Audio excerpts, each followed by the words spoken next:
नमस्कार, मी अविनाश जाधव, मनसे ठाणे पालघर जिल्हा अध्यक्ष.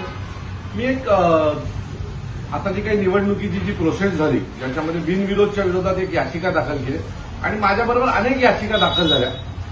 आज अजय जया या सामाजिक कार्यकर्त्याची एक याचिका होती, त्याच्यावर आज कोर्टाने सुनावणी केली आणि त्याच्यामध्ये ती याचिका फेटाळली. परंतु काही न्यूज चॅनल अविनाश जाधव यांची याचिका फेटाळली, अविनाश जाधवला दंड मारला, अशा कुठल्याही प्रकारची गोष्ट माझ्यावर घडलेली नाहीये.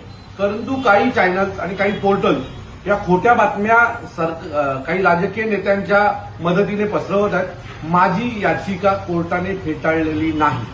आज जी याचिकेवर सुनवाई झाली ती अजय जया याची याचिका होती आणि ती याचिका ही नोटा या विषयामध्ये त्यांनी दाखल केली होती.